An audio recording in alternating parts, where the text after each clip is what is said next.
Boom.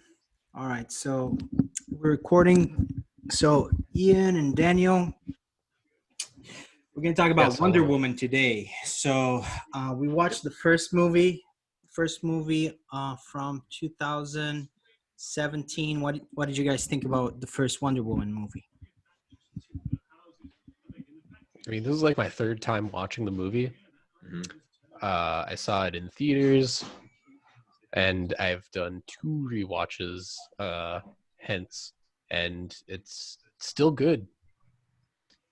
Yeah, I'm actually in the same boat. This was my third watch of it.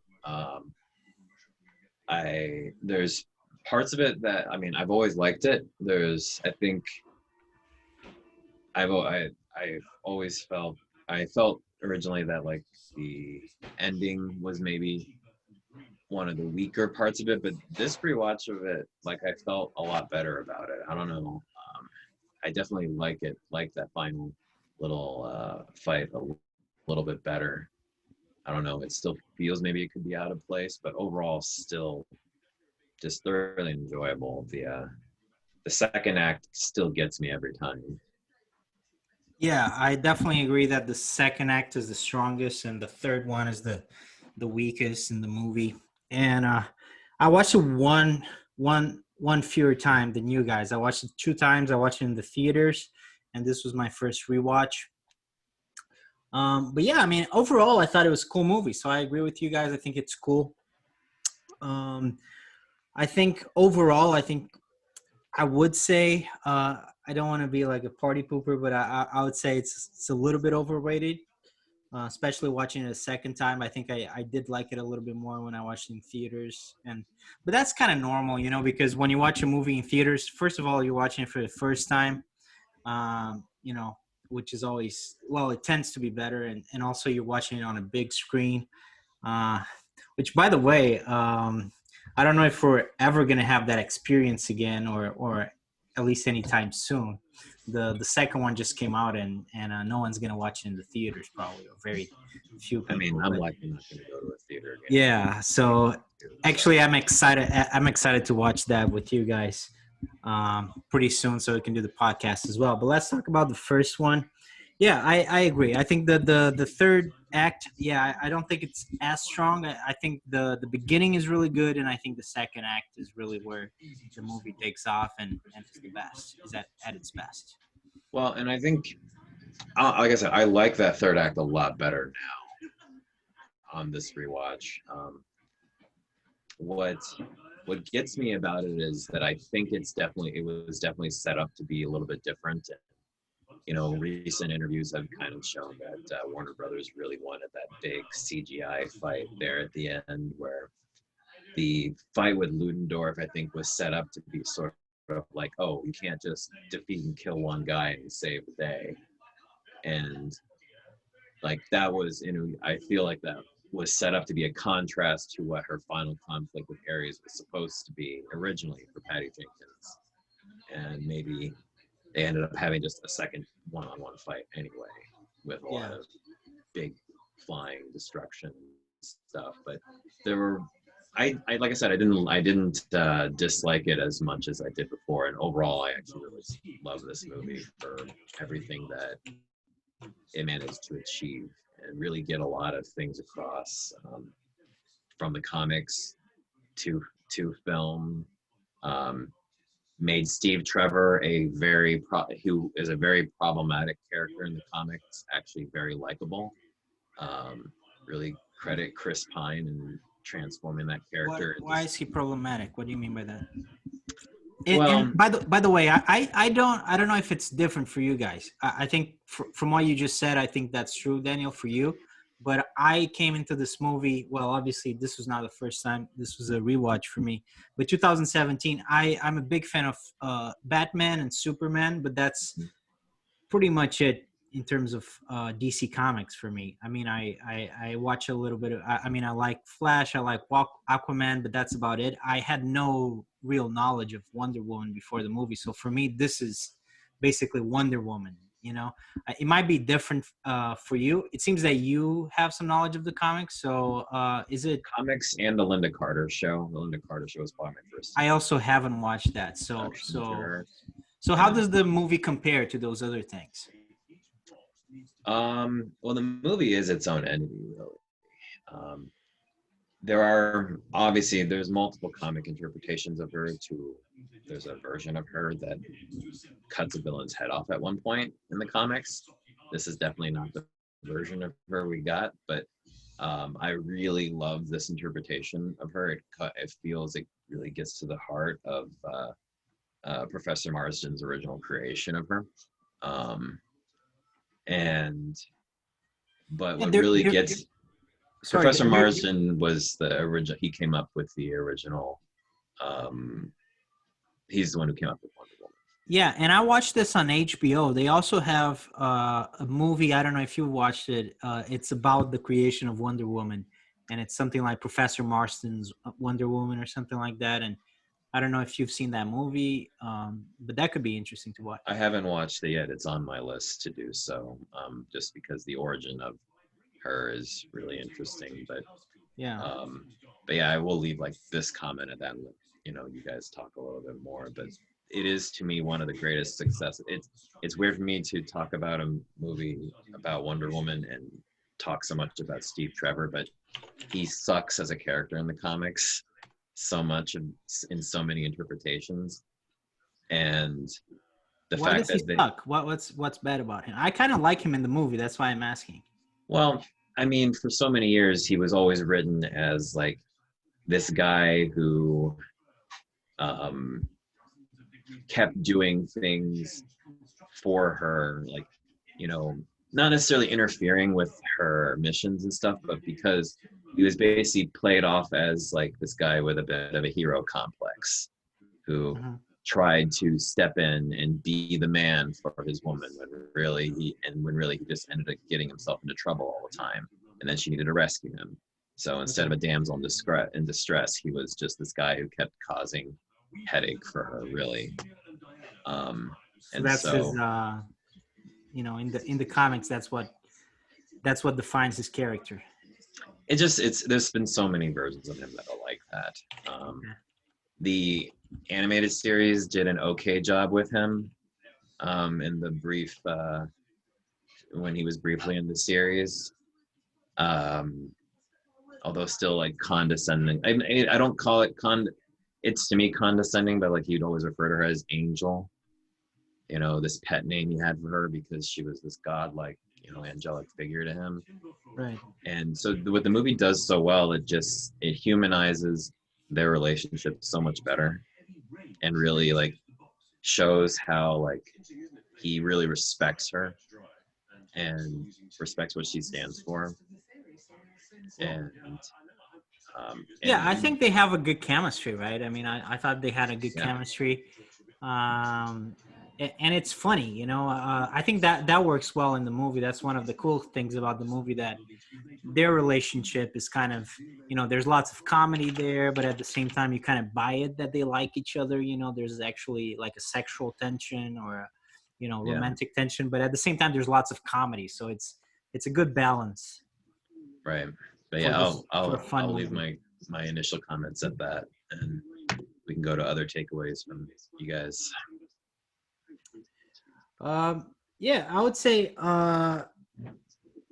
it's the beginning of the movies. I thought that was also one of my favorite parts. I think it's and again, as someone who hasn't really read any previous material or watched anything before, I think this movie does a very good job at introducing the character and letting you know who Wonder Woman is, and it even like sets the movie well within the general universe, right, that they're building, because there is a bit of a connection between this movie and the other movies, especially Batman versus Superman. I think that was the movie where she had appeared previously, and that intro scene I think sets it up pretty well, that she looks at that picture, World War I picture, and then that's the entrance to our entry to the world, and then they tell her story from the beginning. Actually, the first scene, I think she's like 5 years old or something like that. She's a little girl, and they introduce us to this world, and I thought it was pretty cool. And that's other than that No Man's Land scene, which is a standout. I Yeah. think that was my favorite part of the movie, was just being introduced to this world of the Amazons, and it's a beautiful, gorgeous world with a bunch of gorgeous Amazons doing really cool things, So I think that was a pretty good setup for the story.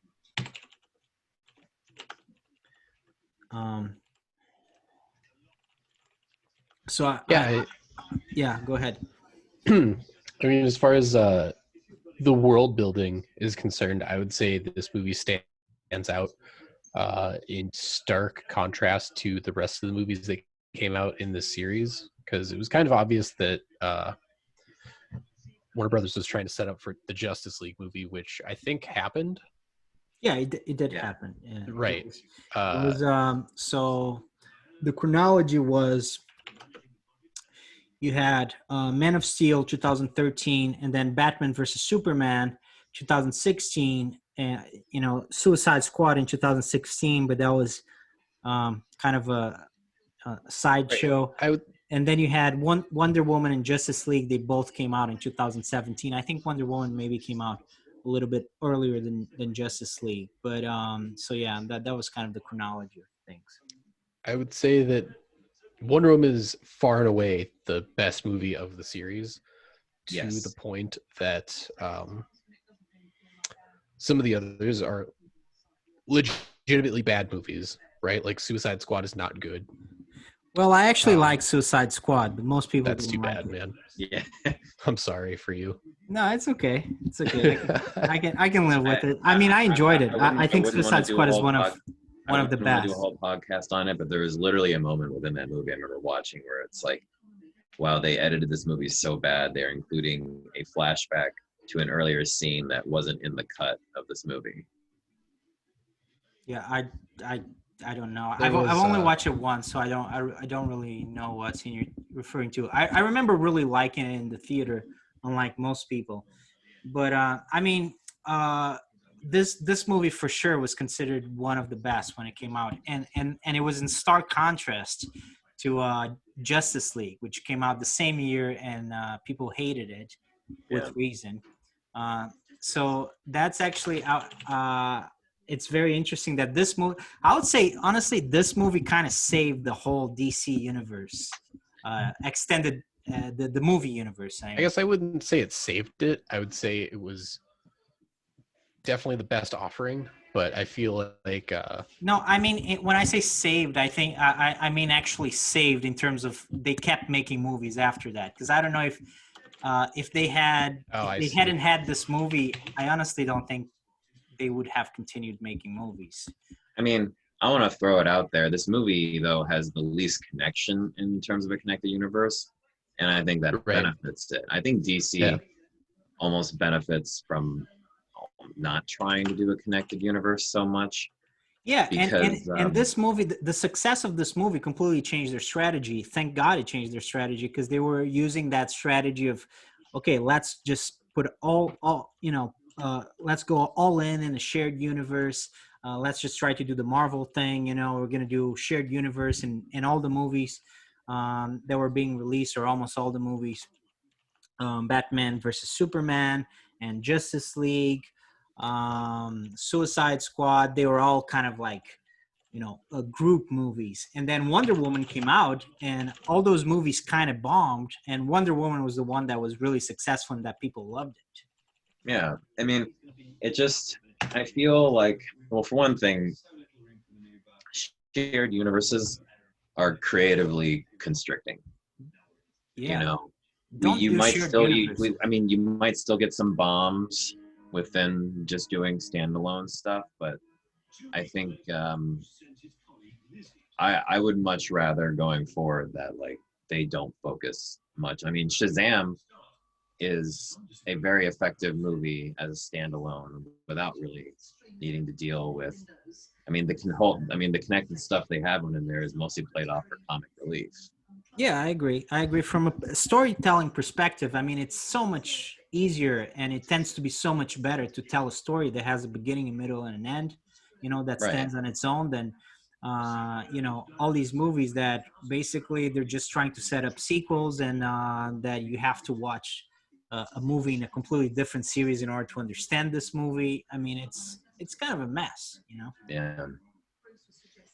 And I And so think the yeah, Marvel movies work really well because at first it was only 4 movies, and basically they did a team up movie, right?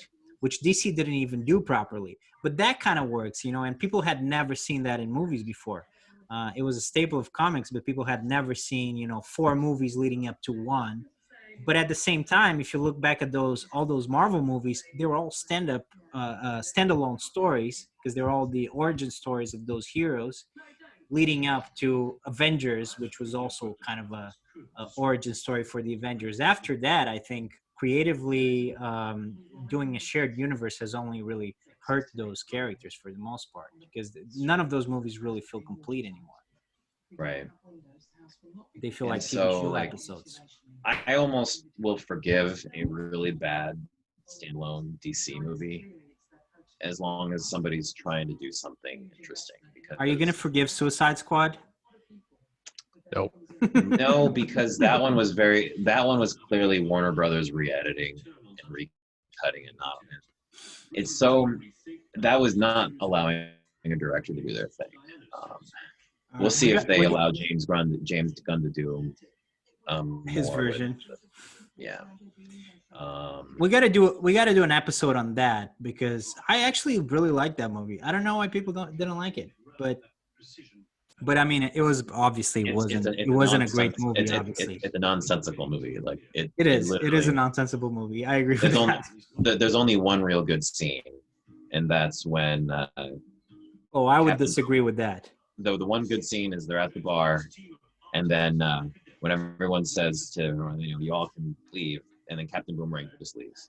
What about the Margot Robbie scene? She's got a couple of good stuff, but it's tainted by the having the Jared Leto Joker in there. He's so bad. I think the Jared Leto Joker is like the thing that really ruined it for me because he was hyped up so much. And in addition to Jared Leto being just like a shit scumbag person, right. He only got 14 minutes of airtime in the movie. And I actually didn't mind him. I actually didn't mind. I think the Joker is a really big role to fill in cinema, classically. I think Heath Ledger really set the bar. Mark Hamill has left big shoes to fill. Jared Leto is really good, though. I mean, he's a very good actor. I don't know about that. He's an Oscar winner. I think didn't he win the Oscar for Best Actor? I mean, he's a Jared Leto top tier actor, man. Yeah, I think I think he was nominated for Dallas Buyers Club, but I thought that was. Didn't he win that year? I thought that was Matthew McConaughey who won for that. I actually don't know Jared Leto from anything other than. One of them won it. I think you're right. I think it was Matthew McConaughey. I think you might be right. Maybe Leto won that. He just looks like I'm Googling him right now, and he just looks like a scuffed Russell Brand. No, but I mean, I do think he's a very good actor. I just looked it up. They both won. Oh, he was in Requiem for a Dream. Yeah, I mean, he was the guy. Actor, he was one of the heroin addict. Yeah. But okay, no spoilers. Yeah, he was the heroin addict, right? Yeah, it's fine. I mean, everyone knows. Yeah.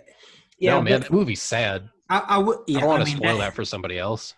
Man, that movie is probably the worst. The movie that made me feel the worst in my life. It's hard to watch, and I had a teacher at school show it to us.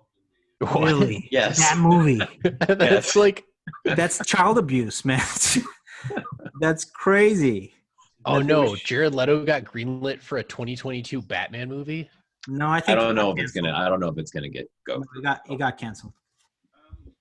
Yeah, I don't know if it's gonna go. Isn't this the Jake Gyllenhaal or the Twilight Batman? They had it for a while, but they canceled it. Now they're going with the Batman. It's with Robert Pattinson, I think. Yeah, Twilight guy.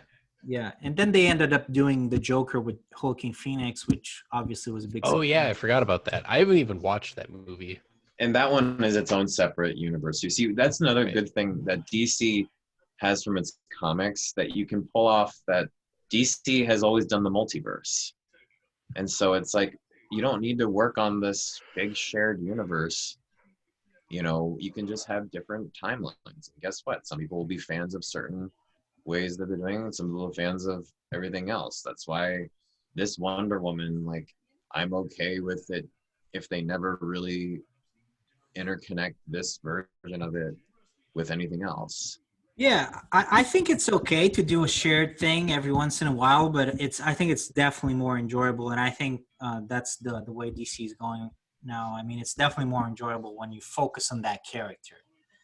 Yeah, and again, hopefully they continue to allow directors to not try to make every DC movie like the Christopher Nolan Batman movies. Yeah, I think They as were far as like obsessed with that. Also, because you're going to fail, maintaining- right? I mean, there's no way you're going to succeed when you try to do that. Well, it only works with Batman. You can't have everybody be grimdark. And it only Right. works for Christopher Nolan because, you know, he's on a league of his own, you know. For a number of reasons, it's not going to work. I think they need to. I think Warner Brothers needs to really set their expectations about what they want to achieve from a movie. So for Marvel to maintain their cinematic universe, it makes a lot of sense because it continues to cascade for the next movie and the next movie, but it also sets up for, you know, merchandise sales, action figures, TV shows, franchise rights, like just fucking everything. And that's the benefit to having like a huge multiverse that is engaging across multiple movies for, you know, a consumer. It's exciting, and like you feel rewarded as you you know, as your knowledge translates from one thing to the next. And that's really not the case with DC movies. I feel like Warner Brothers really needs to not shoot for that, because I don't think that's their intention to build a brand that way. It's Well, and I feel like, sorry, go ahead, Bruno. no, go ahead, man. It's fine. I was going to say, Warner Brothers had something to that effect with their animated universe. Oh, totally. You know, the Justice League TV series, the culmination of like a great expanded animated universe, is a amazing accomplishment. And it always seems weird to me that they abandoned the tone of that for their movies purely just because of how successful the Dark Knight movies were. You know, and I'm reminded that I was while watching this Wonder Woman movie, I'm reminded of what is one of my favorite episodes of the series, where Batman ends up saving the day by just sitting next, because the villain at that moment was Ace, this girl who had these reality altering powers, but who was acting out because she was on the verge of dying. And Batman's way of saving the day is he sat down and he sits with her, so she's not lonely. Because the whole point of DC heroes is they're gods. You know, Batman notwithstanding, they are essentially godlike figures on Earth, but their stories are compelling because they don't necessarily have to fight and win the day against the villains. Like, a lot of their best storylines are like that, and Wonder Woman is one of those who exemplifies that best, in that she is often the one who tries to get to the heart of what they deal with. Yeah, and in this case, at least in this version of Wonder Woman, like I said, I don't have a lot of background information about the character. This is basically the version that I think of as Wonder Woman now, but they actually made her a goddess. I don't know if she's always a goddess in every version, but she's Sometimes actually and sometimes no. okay. So yeah, Sometimes she's a demigod, sometimes she's not. It just depends on the interpretation. Sometimes she is literally sculpted from clay and brought to life by Zeus. It's what I've enjoyed how they do what they do in sometimes these movies, is they include multiple origins at once just to pay homage to that. Yeah, and she did. There's a really funny scene when she says, you know, that she was sculpted in clay by Zeus, and I don't remember exactly, but it's actually a really funny scene. And then the guy says, Oh, okay. So in my world, people, babies are made in a different way, you know. So that's a pretty funny scene. Yeah, that's a great scene actually. Their whole scene in the boat a Oh yeah, that's so is a funny. great two-person play. Like the everything Yeah, about that just works so she's like, well. oh, so you need to marry me first to sleep with me, and he's like, no, no, no, I'll sleep with you if you want me to. I'll sleep with you, but she doesn't really know what she's asking him. Man. Oh boy, that's funny. And the whole thing that he's average, and she keeps calling him average, and he's like, no, actually, I'm a little bit above average. No, it's really funny. Um, a framing and filming note in the whole movie is that any like Lauren, my girlfriend pointed out this to me, and something that I wouldn't easily notice, but you know, and others have pointed out to me as well, like on watching it, is that um, there's no God. What's the name of it? It's the kind of shot. It's the shot. Like there's no shot that like rises up from her below her legs to her butt. There's no shot that's like very much about exposing her feminine figure during Yeah, I all mean, these there's no things. male gaze in this Yeah, movie, yeah, you're right. There's no male gaze shot in right? this movie at all, and that for a lot of women watching that, I mean, it's such a new experience for that. Yeah, and I think Um, that's what like made this movie do so well is that it wasn't shot the way a traditional superhero movie was, and it wasn't shot in the way you would expect something like this coming out of Hollywood to be done. yeah, Right, like it was very as sexy as Bruno likes to say this movie is, and it is. I think it's sexy for the right reasons, right? It shows a human Wonder Woman. yeah, Like Diana is like seen as a very empathetic person, right? Like when she runs to that baby in like the streets of London, yeah. like that's what it's like a very typical thing for like a woman to do, and she's not like made to be like a sex object. I think Well, that I mean, like half second just gives her tons of humanity. I think you see it in on the Amazon island. There are all of these warriors and Amazons with different body types, and they're Amazons of different colors, and like there is representation that matters, and I think Mm. that's what is one of the big things to make the movie a large success. Like my girlfriend was also very excited to watch this movie the first time we watched it, and I think that lends itself to a lot of its accessibility. yeah, I think this is that's kind of like the main. Well, it's not why I like the movie personally. I think this is, the movie worked for two reasons essentially. Guys liked it because it's a fun adventure. So it's when I watched it for the first time and watching it this time, it's kind of a silly movie. I mean, it's a superhero movie. It doesn't it doesn't take itself too seriously, but it is a fun adventure. We've been watching the Indiana Jones movies. I kind of feel that and this is a good thing. It's kind of an adventure movie, just like what they did with Aquaman. And I think it's a good idea to make some of these movies like more like an adventure movie, um, uh, where you go to lots of different locations, different worlds. I think it just Oh, thanks. yeah, Out.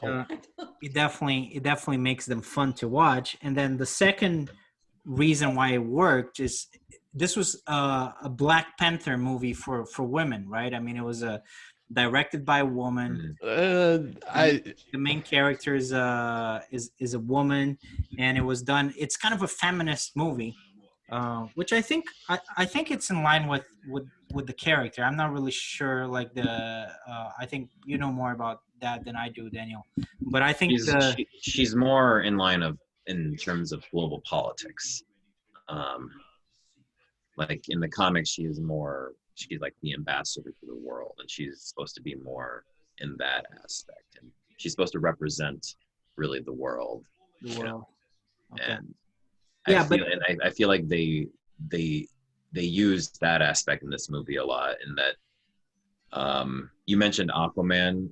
I would say that like what's successful is leaning into the elements to which these characters can come from. Aquaman has actually a lot of horror elements because Under the Sea is kind of scary considering all the different types of creatures. Yeah, they added a Whereas, little bit of a horror element to it, but right. it was very similar to Wonder Woman though. You have this adventure, you have this world that you get introduced to, you have the origin story. A lot of the things that made Aquaman good, you can kind of see them in Wonder Woman. Whereas, like, I feel Wonder Woman leans heavily into the idea of love and empathy, which is something that, and trying to cherish your your people, cherish everyone, which is a central Wonder Woman theme, and that I feel that's what they leaned in heavily here. Yeah, the adventure stuff is a common current, but I feel like what makes DC successful is when they lean into thematic elements that their characters really align with. Again, the horror elements when it comes to underwater stuff and environmentalism is something they will probably address later with Aquaman movies. And then with Wonder Woman, it's very much the humanist elements that come through. War is a really big element to Wonder Woman's character, just because of like that human element. So it's the humanist elements that they lean into with her, and being the representation of that is. Yeah, I think I definitely see a lot of that now that you mention it. Like after they liberate that town, and they're all dancing. There's a lot of curiosity from Diana where she's asking, like, well, what do you do when you're not at war? Mm-hmm. She's like, and Steve Trevor explains, like mostly this: people like dance and drink and fall in love and celebrate and party. Yeah, and even in the end, when he explains to her, like, we're all bad, but we're all good too. Like that defining, like she had such a black and white, not a great split there, but such like a very strict view of between good and evil. And what was truly something for her to have to cherish is that she is to fight for the parts within everybody that are good. And and Steve and his merry band, they were all people that were flawed, very flawed, as she pointed out, like a murderer, a liar, a cheat, like all of these people. But these are people who inherently were fighting for a greater good because of the good elements within her. And so while she went to go fight Ares, as he said, like, you can save the world, we can save the day, they went to do just that. And so that, again, this is why the rewatch, actually, that final act hits me stronger, as I see that a little bit better now. As much as maybe we didn't need that big CGI fight, the whole act together to me is still pretty good. And I really appreciate that they lean so heavily into that humanist element that Wonder Woman represents. And I hope for further DC movies, they lean into that with the other characters and rediscover what Superman really is about, and not what we've been getting for a couple of movies. And that they do the Flash well. Hopefully they can do him well. Yeah, that's definitely a good point. I did enjoy Man of Steel, but after that, their depiction of Superman has just not been on point. But yeah, I really like that aspect that you're pointing out, the humanist aspect. Yeah, I think that was definitely another reason why people can relate to the movie and why it's so cool. But like I was saying, I think this is like a Black Panther kind of movie. It's a movie that people feel represented. In this case, women really felt represented, and in the feminist kind of like feminist attitudes. Really enjoyed the movie, and it was a big part of why it was successful, just like Black Panther for the Black community, and Captain Marvel. So I mean, there's lots of reasons why the movie was successful. So I guess it wouldn't just instantly chalk it up as well, this movie features minorities, so it's going to be successful and they're going to love it. Well, it's part of it. It's part of it. I mean, it's not like I said, it's also a cool movie. That's another part of it. You have that humanist element. But I mean, I think that's definitely part of it. Well, I mean, I don't think that this should always be used as like a referendum on I think what Ian, I'll let you actually speak for that. Well, I guess what I'm more getting at, Bruno, is that I wouldn't instantly give a movie a win, just for representing people of color, representing women. It's about how they do it. So, like we were talking about the male gaze earlier, right? Like this movie is exciting in that regard because it was, filmed and directed by women, and it's it breaks the mold in that regard. So this could be a Flash movie, and if it did a lot of the similar things that Wonder Woman does well, I think it would still resonate for those reasons. Right. Yeah, I mean, yeah, I wouldn't disagree with that. But like the reason why I think women like it so much, especially women that care about, like feminist things, and that want to see themselves represented in movies and that complain that they're not getting represented. Obviously, I think that was definitely one reason why it's why, we all have, girlfriends and wives that watch the movie and like the movie and get really excited because they're seeing, like, basically Wonder Woman spends the whole movie kicking all the men's butts, and that's not something you see very often in movies. I mean, I get it, right? Right. It's what they was saw in long Black Panther, overdue. the Black community, or other communities that see themselves represented for the first time, or one of the first time. I mean, it's normal, right? I mean, I guess I wouldn't say it's the fact that they're seeing representation. It's that they're seeing representation in a fundamentally different light. Yeah, and it's allowed to be what it can be.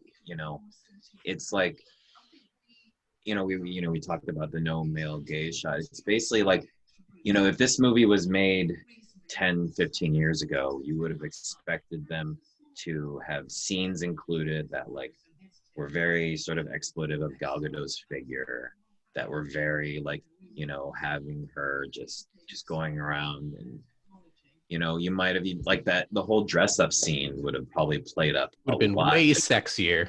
Yeah, it would have, like, instead you had a Christopher Reeve Superman moment where she shows up and they put glasses on her and they had like a great. It was such like it literally looked like him, like, and with the coat and everything. It's basically an homage to the first Superman movie. Like, Yeah, it is. That's a cool scene. and so, like, instead, you're allowed to have a nice, smart scene without having to, play off of her body or the fact that it's a woman's body. Like, Well, if you had a male director, if you had a male director, it would probably be a lot sexier. I mean, well, if you had right, Zack and I guess that's Snyder kind of our direct it, like, but it wasn't done in that way. Yeah, I mean, and I guess that's kind of our point, is that, like, I think women enjoy seeing a movie where it's not just another woman being objectified. yeah, And I think Dan makes a really good point with the the wardrobe scene, right? Like, it's all about, like, all of her complaints are, oh, I can't fight in this, I'm not going to be powerful enough in this, and like, even when they do, like, put Gal Gadot front and center because she is absolutely stunning. They put her front and center for her actual beauty.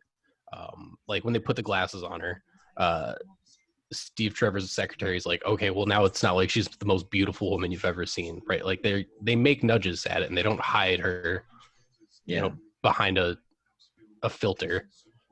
Well, right? Like, she's being celebrated in such a way that, like, feels nice. I think they're not like, damn, look at her tits. I think they reached a compromise. They kind of compromise. Okay, we are going to use an actress that's absolutely gorgeous, but we're not gonna make her, like, super sexy. We're just gonna make her look good, but that's not gonna be our focus. Because obviously the studio, I'm guessing they wouldn't go with a Wonder Woman that wasn't appealing. But they they reached a compromise, and look, it works great because she's still very beautiful and very, actually, she looks great as a Wonder Woman because she's actually the action scenes, they you can see she's actually very good in the action scenes. She's very believable, and I don't know if it's her or if it's a double, but They made it look good at least. she's a she's military trained, so Right, she's yeah, she was in the military. yeah. She's kind of like Gina Carano, but not to that extent. I mean, at lower level, but you can see that she has some action chops as well.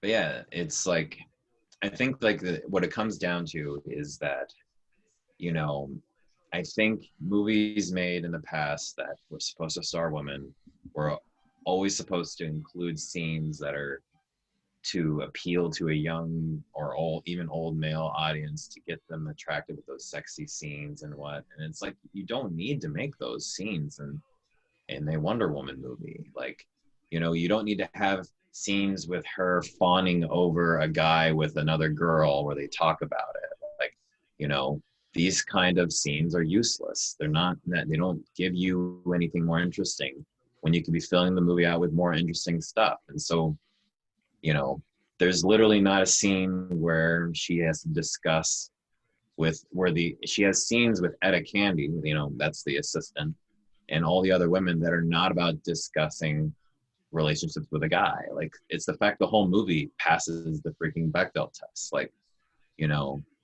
it's the fact that that you can prove that you don't need any of that stuff. You don't need relationship drama,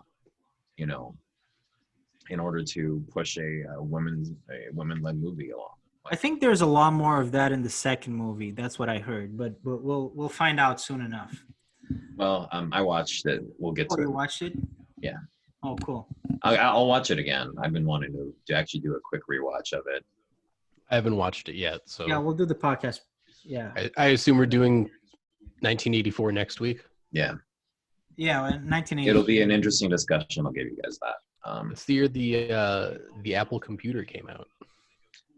Yeah. Well, another thing that we talked about this before, then the score is really good in this movie.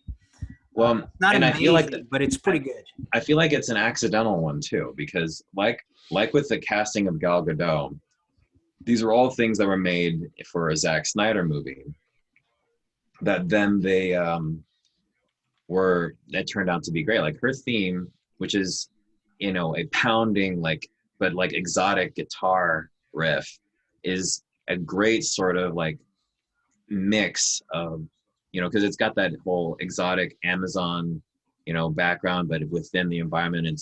And so it's such a good contrast and high octane stuff that it's interesting though. We don't really get that theme until the No Man's Land scene. It feels really out of place. It feels really out of place. Like, did they get this wrong? It's a little bit awkward, but at the same time, it's pretty cool.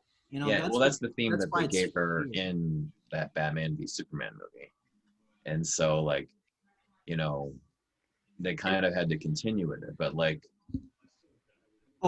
it came out in, yeah, you're right. It came out in Batman versus Superman, and it was kind of a weird choice then, Yeah. but at this point, that's the new Wonder Woman action song. I like it so much for her as a, exotic Amazonian theme. I love that it's a guitar riff too. Yeah, it's like a heavy metal, rock and roll, hard rock. Let's kick some butt, Yeah, that scene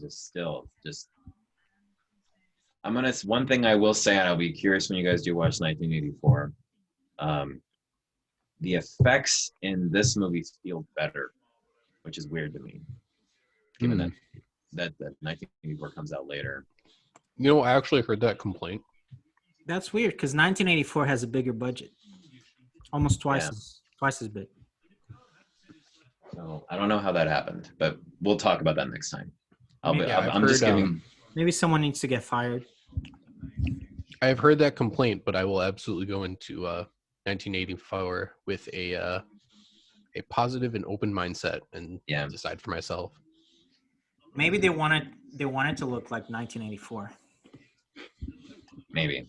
I don't know. We'll be curious when we get to that, and I'll be interested in your guys' thoughts. I think there will be a lot of discussion on Wonder Woman 1984 as well. Other than the fact that they obviously named it 1984 so that the abbreviation would be WW2. Yeah.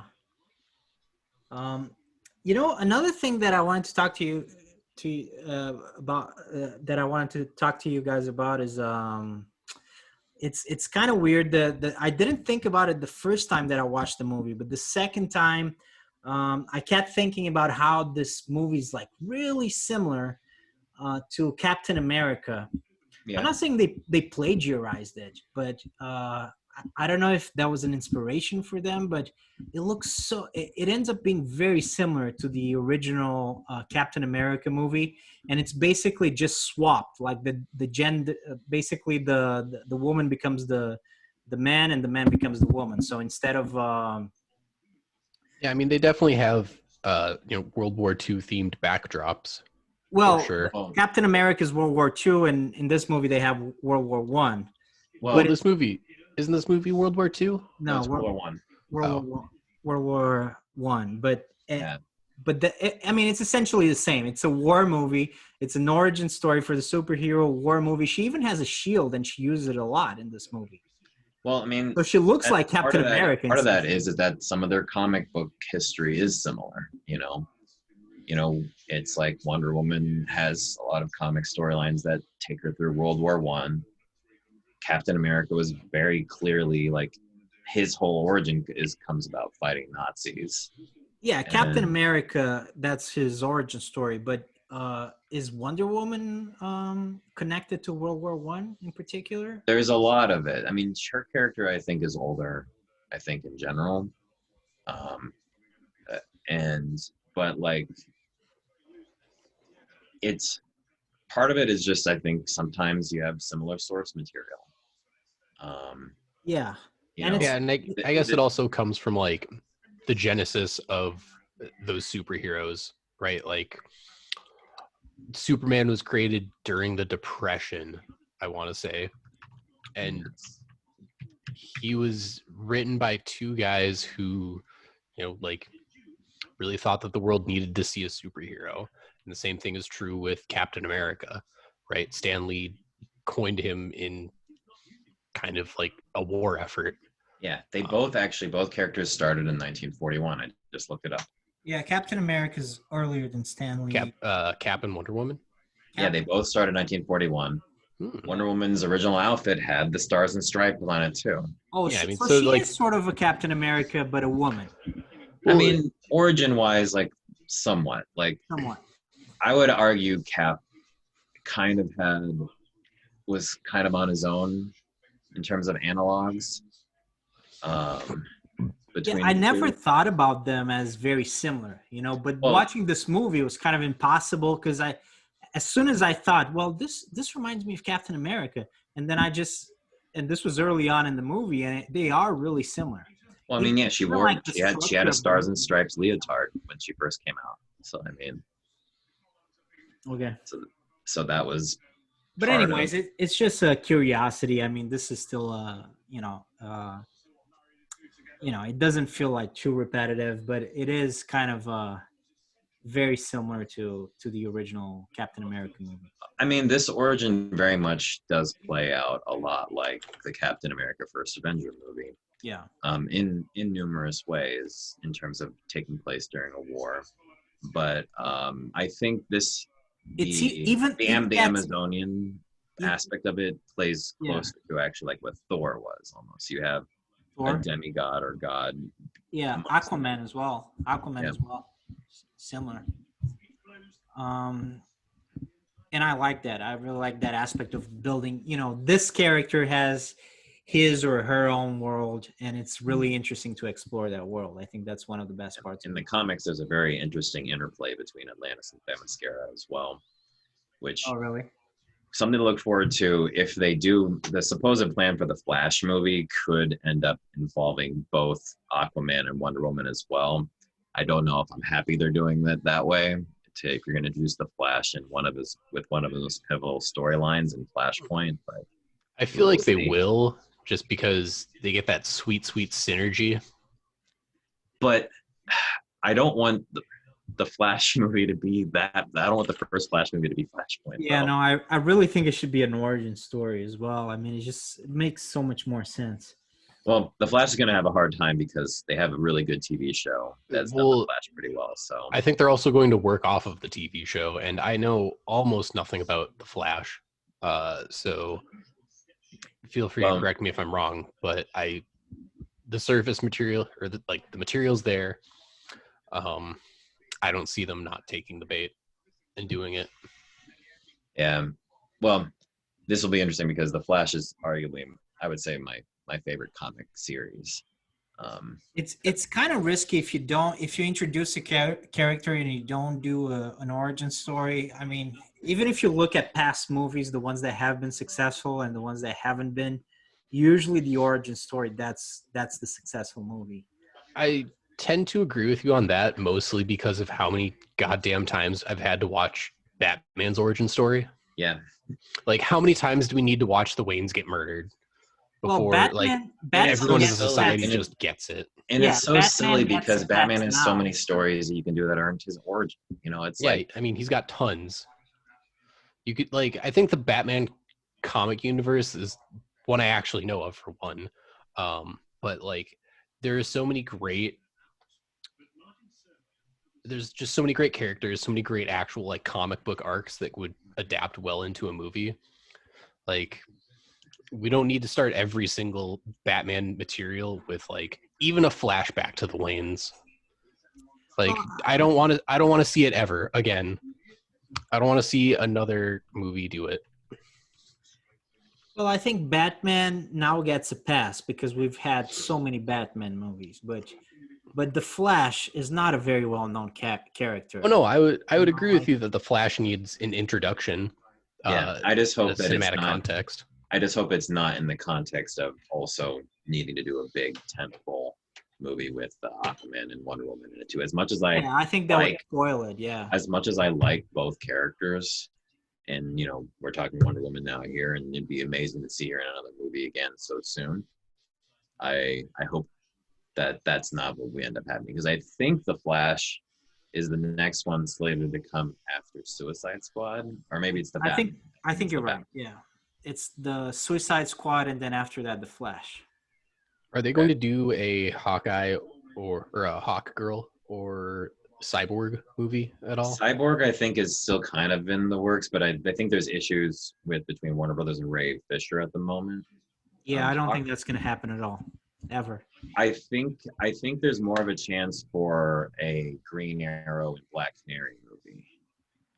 Maybe, but look, I'm looking at the ones that are scheduled right now. The Suicide Squad this year, the Flash next year, the Aquaman sequel that's going to come out, the Shazam sequel as well, Black Adam, which is a spin-off of Shazam with that actually should be really cool. I'm really excited. I mean, it's with the Rock is always cool, and then Wonder Woman 1984, which is the sequel to that. So that's going to be the third, the trilogy Wonder Woman movie. Those are the ones that are scheduled right now, plus the Batman, of course. Yeah. Which is the big one. But apparently, and this is kind of confusing, the Batman is not going to be in the continuity. Because I think whatever the continuity this is, technically the Ben Affleck Batman is the Batman of this. So they were just we get alcoholic crossfitting Batman in this universe. Confused. Yeah, in a performance that would have been more befitting of Lex Luthor, considering how much he hated the alien. Which, again, a missed opportunity. Superman is much better when you use Lex Luthor as a villain. Is much better used as an analog for a refugee. And this is where the storylines can be more compelling. As someone who tries, it's how you integrate it. You don't tell a story about Superman about being this god who doesn't know how to, relate to people. It's about treating him, trying to be a human, and trying to be the best representation of what it means to be representative of Earth, regardless of where he's from. And so we'll see if they can get that. But do you think so? Dan, a question: do you think they do or they should do, I should say, Do you think they should do a sequel for Man of Steel? And that's for you as well, Ian. Should they do a sequel of Man of Steel, or should they basically do a reboot? Not a reboot, because they don't really need to do a reboot, but just a different thing. Recast and do a different movie with a different dude. I say don't recast. I think Henry Cavill has been criminally underused. He's a very charismatic man, an actor, and he has been not given good material to work with. But I say just have him show up. Like have him show up as a main character. Don't do a new movie for him yet. Wait a while and have him show up in some of these if you need him to. In some of the other movies with the other characters. Yeah, either him or Brandon Routh. Bring back Brandon Routh. I think he was also that's ancient history. You're not going to bring back Brandon Routh from like 1970. Hey, he reprised his role as Superman on the TV shows as the Christopher Reeve. That was too long ago. No, he did it this past year in the Cross. Okay, yes, but we're talking about like $1 billion movie. Well, I don't know if they're ever going to make $1 billion movie again, actually, with the pandemic. Yeah, no, I think if you're going to do Superman, just either go with Cavill or Brandon Routh or whoever, and just have him show up. Particularly have him, I would agree with Cavill. Brendan, I think that wouldn't make sense. But Henry Cavill, yeah, I think so. I like him. Maybe it's because I'm biased now, because he did The Witcher and he's so cool in The Witcher that now I'm like a fanboy.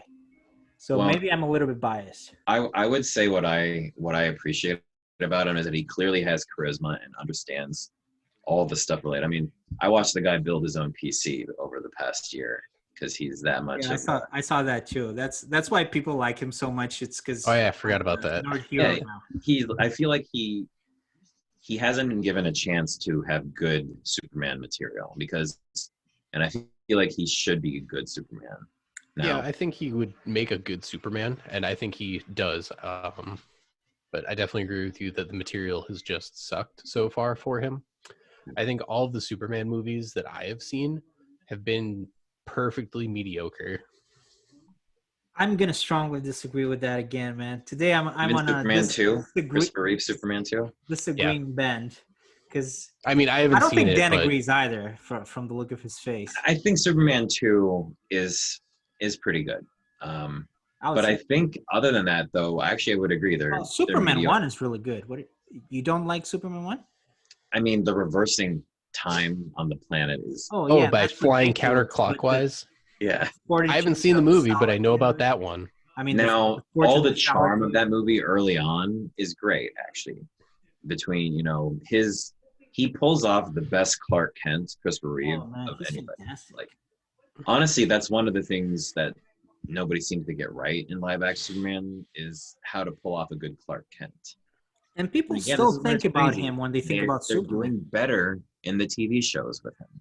Like the guy they got to be the new Superman in the Supergirl show, and now there's going to be a Superman show as well, is like, that's just perfect. Like, it's almost like sometimes these people are just stop doing comics and big tentpole stuff as movies and let them breathe as TV shows. Yeah, I think Warner Brothers will slowly come into their own as they've begun to have success with the WB and their TV shows. Mm-hmm. Like, I watched a few seasons of Arrow, and that was great. Yeah. But then it started getting like really repetitive and you guys like going Arrow? downhill. No I like the first two Arrow seasons. goes downhill. No way.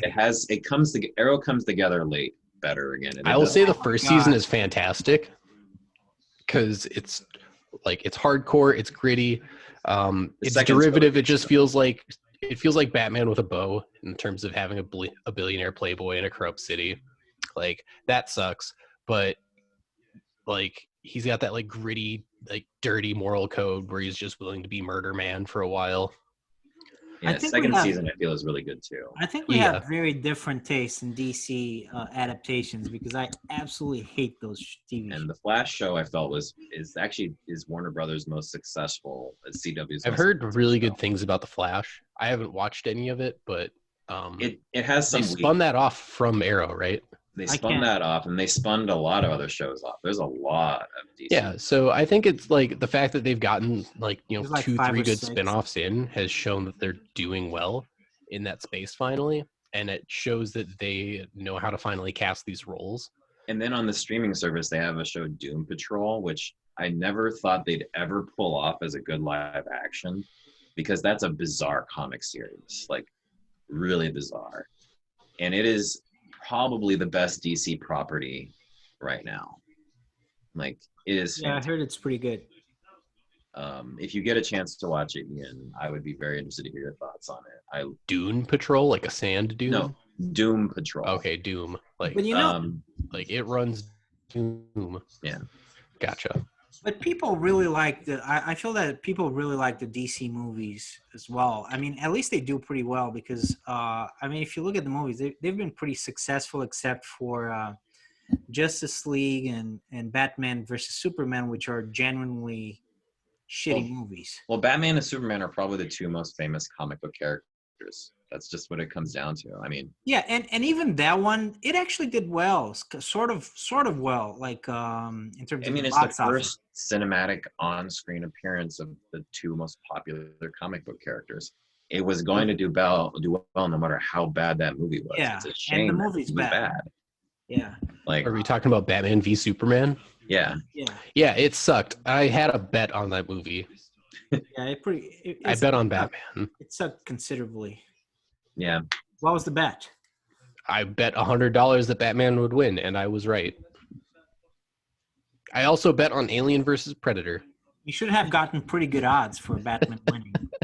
Now, and again, the animated series did that conflict better. Oh, totally. There's the whole, it's literally called, there's a sequence of episodes in the Batman and Superman animated series they call World's Finest. And they do that conflict so much better because it's a conflict of, I'm a vigilante, I'm doing all I can to help. You're not doing enough, Superman. And Superman saying you're going against the law. And they have a conflict of principle on how they approach things. But they come to respect each other. You know, it's not I want to kill this person because he's a murdering alien. Like, Yeah, I think the movie had a couple of really unforgivable sins, mostly in editing. yeah. I haven't read the comic arc that Batman v Superman was based off of.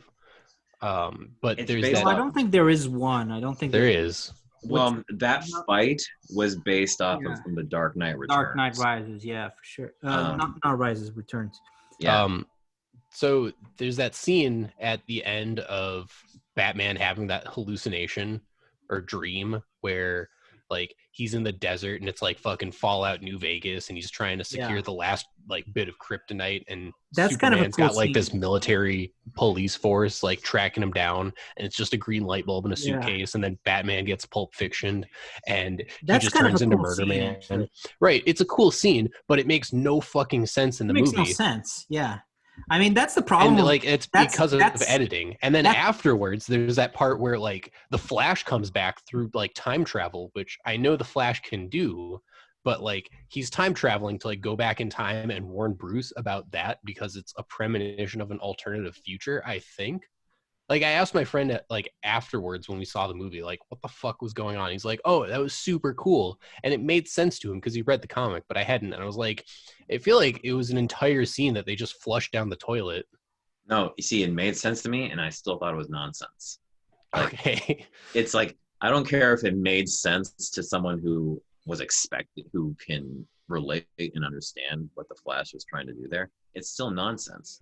Again, when you when you're trying to smash too much in a movie, it's why Wonder Woman works so well as a movie, because it's a simple story. You know, if you want the big complex story, you have to put in the work.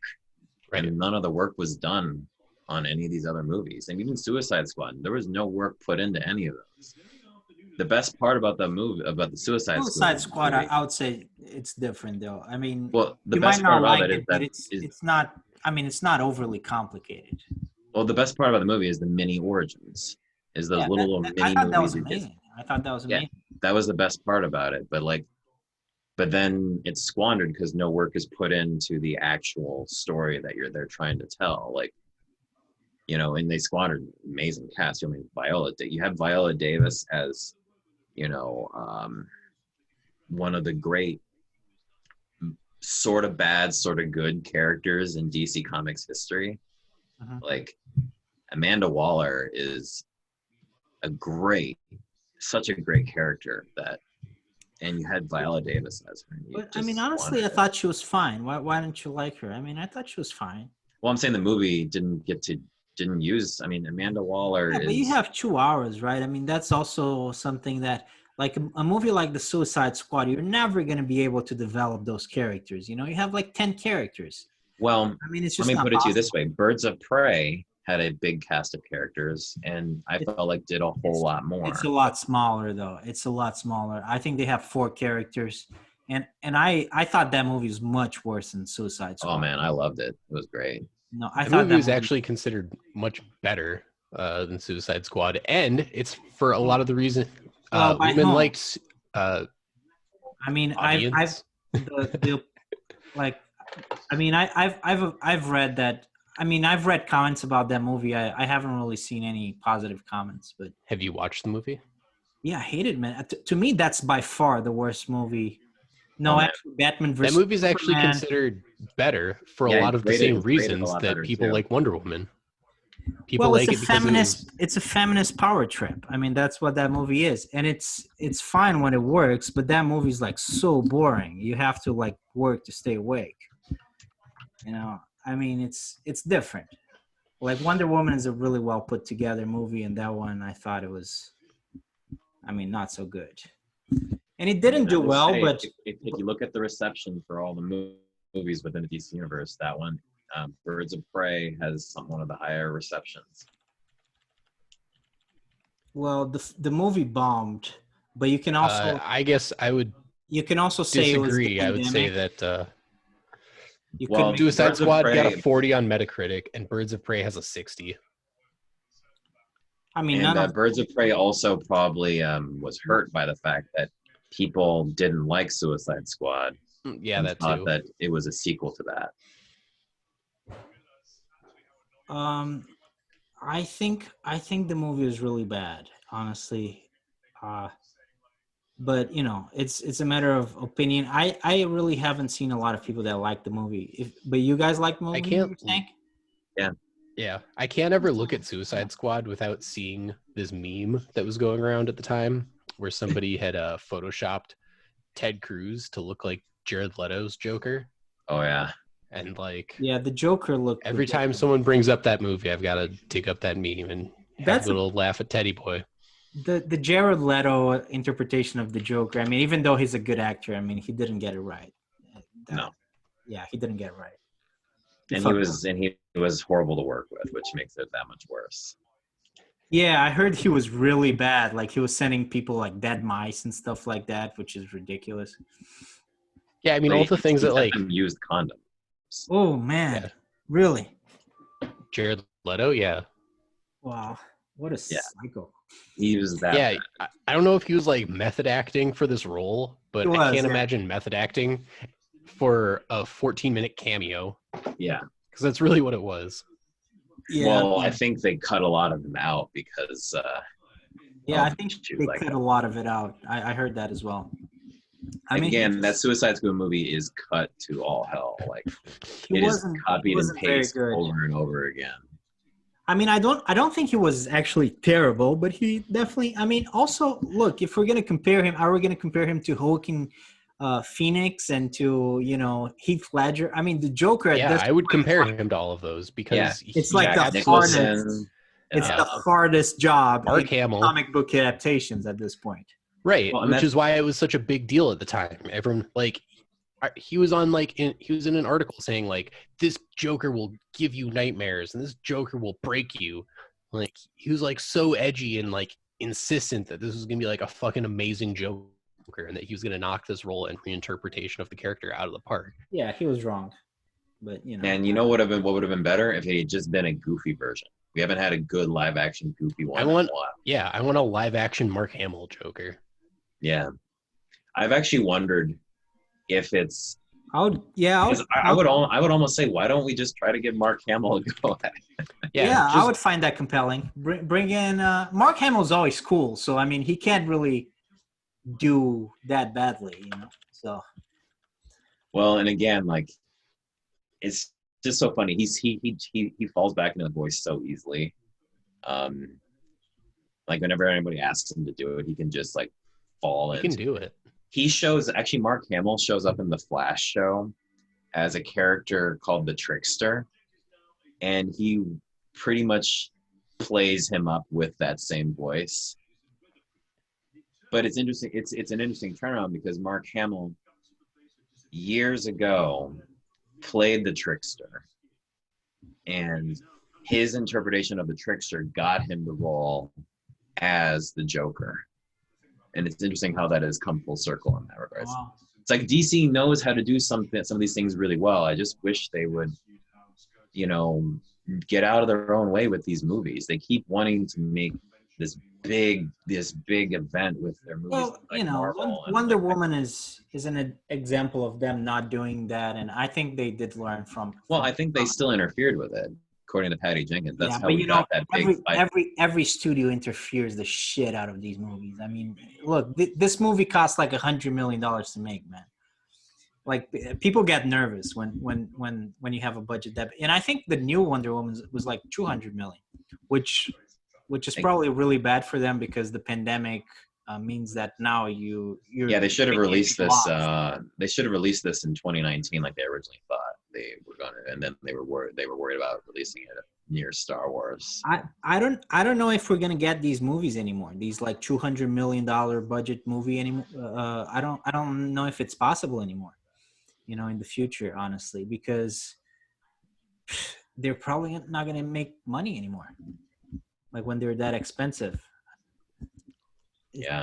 It's, Well, I'll it's be gonna be curious different. to see if they can. Anyways, yeah, we've been doing this for a while, so we should probably end it. So, any final thoughts? What was the thing you liked the most and the thing you liked the least about the movie? Maybe you can end it that way. No Man's Land is a scene that I think I can rewatch a million times. Yeah, I great scene. just the rise out and to be like, this is what I came here to do.